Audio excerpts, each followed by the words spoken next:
Welcome to the Lost Interviews with Ray Shasho.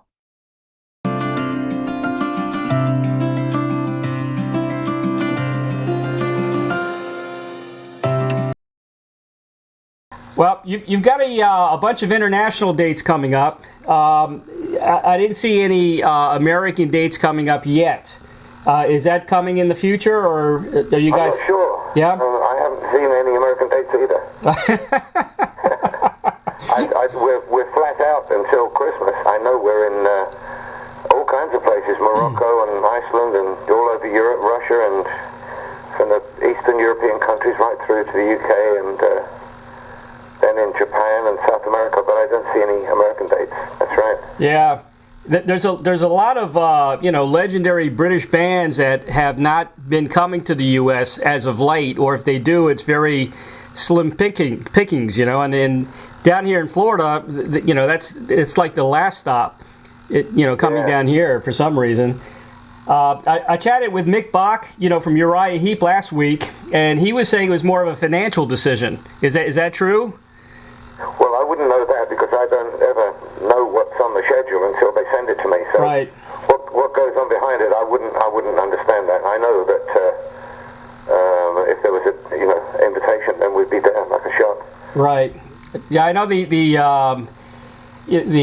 rock scene here in America has gotten pretty crappy. I used to be in radio back in the late 70s, yeah. So I'm kind of I've been disappointed with American music for over the last 15 or 20 years. Because I those seem to have got stuck in the mud.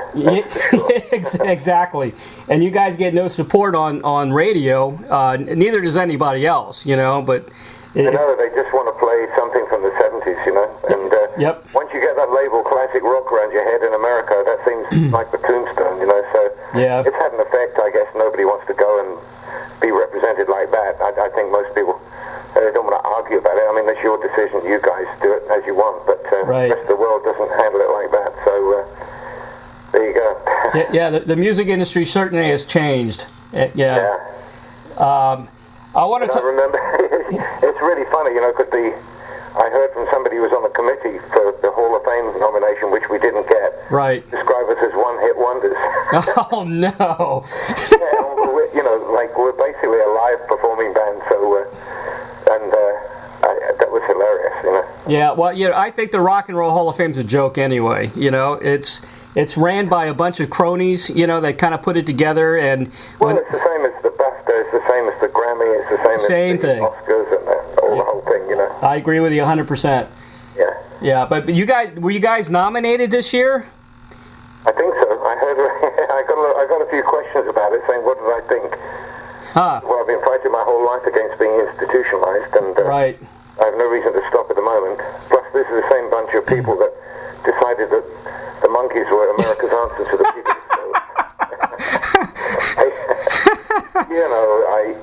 You just see the funny side of it, really. Yeah.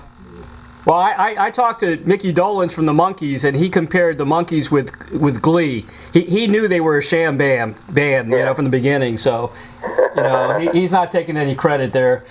No, that's fair enough. But when the Rock and Roll Hall of Fame puts bands in there like Patti Smith and the Beastie Boys, there's a big problem. Yeah, well, to be quite honest, it doesn't make the slightest bit of difference to right. our lives or what we do. Right. We're on the road non-stop. We played in 48 countries last year, and yep. Life is a ball. We're just having the greatest time doing what we do best, which yep. is play live. And that's what's important. Well, if it means anything, I talked to Roger Fisher from Heart last year, and he was nominated, but they didn't get in, but they did get in this year. So sometimes they wait a year just for the suspense. So you guys may get in next year. That might be just 40 years too late. Yeah. I want to talk about the new album. Now what? First of all, congratulations on Deep Purple's 19th studio album. And you're working with Bob Ezrin. Now, is that the first time you guys worked with Bob? Yes, it is. Yeah, he was the catalyst, really, in getting us back into the studio after 7 years. So we were quite happily drifting on, and it would come up in conversation now and again, which is about a new album. Yeah, maybe next year, so on. So, but he he reminded us of a few things, and I could see, he came out to see us in Canada. We were on a tour there in February 2012, and yeah, it was quite a good conversation because everyone started remembering who we are and what we do, and so primarily we're an instrumental band, and he said, don't have it, just concentrate on the music and let it develop as you used to, and don't worry about 3-4 minute tracks. It doesn't matter. They're not going to bloody play on the radio anyway. So right. just make your music, Yeah. And so that was it. And it was a trigger, really, or a catalyst, whatever you want. So we arrived in Nashville for the writing session in great shape. And having been through a very long, nicely settled period, there was a great deal of empathy amongst the musicians. We almost like a family again, And so the music came quickly, and the whole thing was written in 4 weeks. So really, 4 weeks? Then we took another 4 weeks to record it. Right. We learned the songs and arranged them and everything. Yeah. Bob's one of only a handful of the early trailblazers that still make a difference in the music world. Well, he's a great musician as well as a great technician. I mean, the first night we went there, we went to see the Nashville Symphony, and right. We listened to a lot of jazz and blues and rock and roll, and he's got the same taste in music as us, which is diverse. And right. I don't think anyone in the band listens to what you call genre music or anything like that. Mm-hmm. I mean, I listen to a whole variety of stuff when I'm at home. So it was great having him on board, and with his experience, of course, he immediately became a member of the band, so there was a great deal of mutual respect, and that helps a lot when you're expecting someone to guide you along. He encouraged us to be expressive, which was a good thing. Yeah. At the same time, he held on quite tightly to the reins and kept steering us in the right direction, I think, without even us being aware of it. So it was a very subtle, manipulative job. But I give Bob Ezrin a lot of credit for this record. I cannot obviously say anything about the music, it's too subjective, but what I can say with confidence is that this is the best sounding Deep Purple record that we've ever made by a long shot.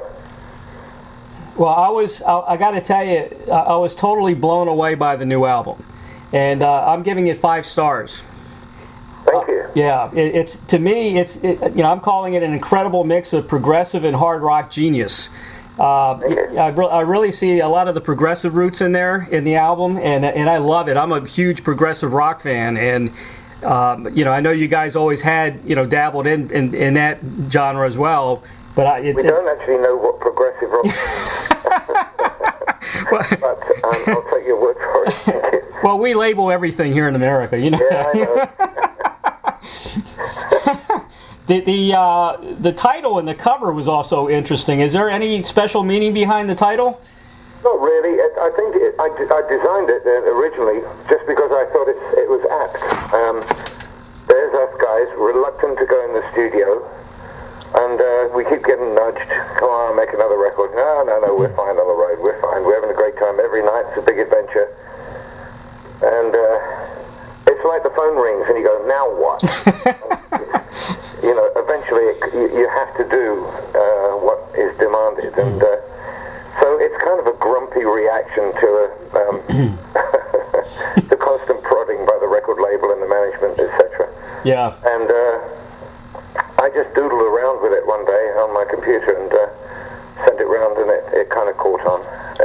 The guys liked it. It has an enigmatic value, and I guess it was a phrase that just seemed right at the time. So as everything, an album is really a piece of something that is a collection of ideas that represent that moment in time. Exactly. I think that sums it up pretty well.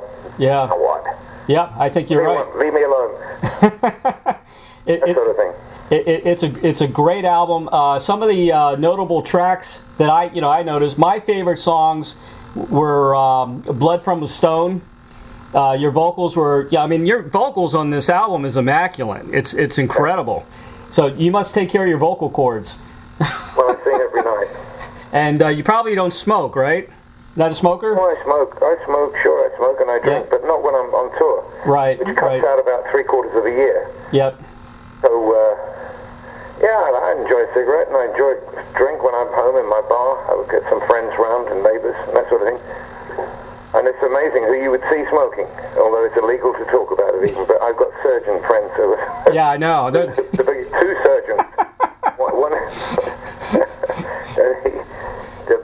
they start smoking the moment they leave the hospital every day. Yeah, they're the worst patients.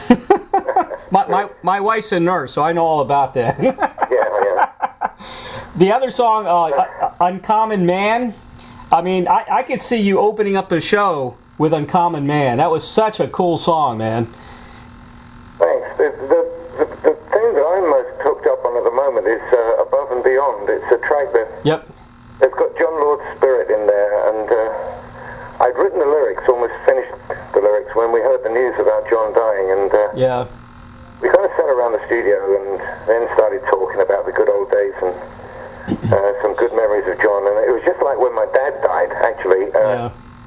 You know, his body went away, and then suddenly his spirit just filled me up, and he's been traveling with me ever since. Right. The same thing kind of happened with John, and he filled the room. And I wrote these words, souls having touched are forever entwined. Mm-hmm. And I said them at his funeral, and then I included them in the song, which was finished pretty much apart from that line.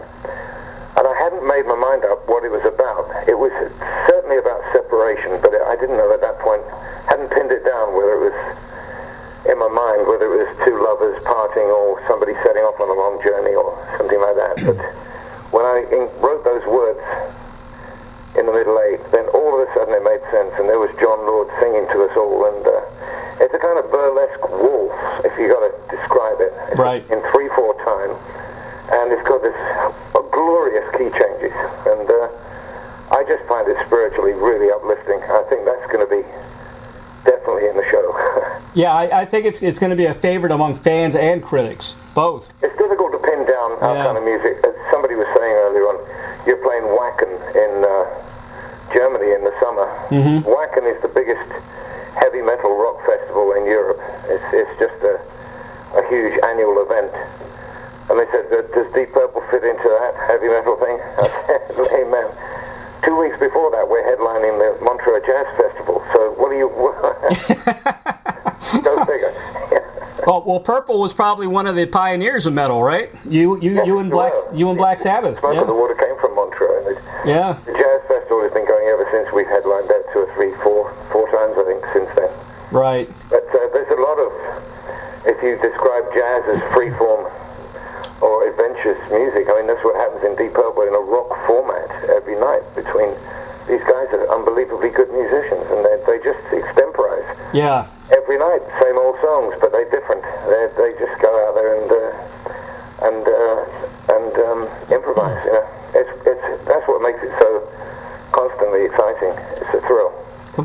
Bodyline's got a little bit of that jazzy riff kind of thing that you're talking about. Yeah, it's pretty hooky. Yeah. Very sexy song, that one. Excellent song. Very sexy. And you know, it was kind of neat that the way you ended the last track on the album, the Vincent Price thing. That to me, that was that influenced at all by Bob Ezrin and Welcome to My Nightmare from his Alice Cooper days? No, I don't think so at all. In fact, these things, we write from jam sessions every day. Nobody brings any songs into a Deep Purple session ever. Right. They never have done, and they never will. So we start from scratch, and we start at midday and go through till 6, day after day after day. Right. And the ideas emerge, we record them, and then after 4 or 5 days, we start working on the ideas, on the arrangements and stuff like that. And every song that we start to develop has a working title. Not necessarily what it ends up with, but it has a working title. Right. And this sounded like the soundtrack for a horror movie, so we called it Vincent Price. And we've all worked with Vincent Price over the years, years ago. And I didn't know that. Yeah, we're all in different ways. We'd all worked with him. And when we were tightening up the lyrics, Roger flew over to Portugal for a week of just fine tuning, really, on lyrics, and we didn't have any lyrics for Vincent, so we said, what would a film director want as essential ingredients in the making of a horror movie in the 60s with Vincent Price. So we started a list, and it would be thunder and lightning, of course, and chains rattling and creaking gates and doors and dogs howling and vampires and sacrificial virgins and zombies and, well, hang on a second, that's it, the song's finished. So we just put a list of cliches, really, of film cliches, and it seemed to fit perfectly. That's interesting. It's one of our less deep songs. So you guys basically put out the cliches, and then you write things down, but you don't write the music, but you just kind of hint at it, and then work the music around it. You create the music around certain things like that, or no. Music comes first. Okay, Absolutely, the music's first. Okay. Well, I've got 3 other guys I do songwriting with: Steve Morris in Liverpool, right, and a guy called Michael Jackson in California, and I work with, obviously, with Tony Iommi and right. 2 or 3 others, and with them we always sit down and we get a tune and the words, and then make the arrangement around that. I gotcha. With Deep Purple, it's always the music first. Right. And without any tune, any words, I just let them develop and play to their heart's content until we get these ideas, and then they evolve a little bit. And I tell you, it's like jumping on the back of a wild horse without reins or anything. Right. And just trying to hang on. Yep. And look good. Yeah, exactly. Basically, the lyrics are always tuned to the music. It's never the other way around. Huh. Except for maybe Smoke on the Water, when it was written on a napkin, and that kind of inspired it, pretty much? No, it wasn't. No, okay. No, it was only the title that was written on a napkin. Right. When the casino started to get burned down, and then we were short of time, and the engineer said, "Hey guys, we got 1 day left, and we're still 7 minutes short of an album." So we dug out the sound check tapes, which happened to be didn't have a title, and we then wrote the biographical story of what happened in Montreux. Right. With the fire and everything else, and the making of Machine Head. It was a biographical story, and it was the very last thing that was added, and then I sang it, of course. Mm-hmm. But as in every case, the music came first. That was just the title that Roger noted. Oh, okay. And that wasn't applied to the track until nearly the very end. So the music did come first. It's always music becomes first. Gotcha. Yeah, that's always interesting when I ask artists what came first, and sometimes I hear different versions, but yeah, it's always amazing, man. Yeah, it is amazing. Well, the album's tremendous, man. I was really blown away by it. I was a little surprised because here in America we don't hear as much as we would like to hear of Deep Purple, and I'm always on your sites and checking out what the latest news is and things like that. So it's awesome. It reminds me. I really appreciate it, Raymond. I've just seen the time, and I've got another interview coming in just like a minute. Is there any last minute thing you'd like to ask? Yeah, here's a question I ask everybody. Okay. It's if you had a Field of Dreams wish, there's like the movie Field of Dreams, to play or collaborate with anyone from the past or present, who would you pick? Oh, man. It would have to be either Cliff Bennett or Ella Fitzgerald, one of those two. That's a good answer. Yeah, that's a new one. Haven't had that one yet. Ian, thank you so much for being on the call today. I really appreciate it. Thank you. It's been great. I really enjoyed talking to you. Thanks very much. And for all the great music you've given to us all through the years. Thank you. Thank you very much. Okay, take care. We'll see you hopefully in Florida soon. Okay, and I could hear you a little better as the interview went on. Oh, that's a shame. That's good. No, I got all the questions. Okay. Okay, great. All right, take care. Bye. We'll see you, Ian. Bye-bye. Thank you for joining, and please subscribe to Ray's YouTube channel.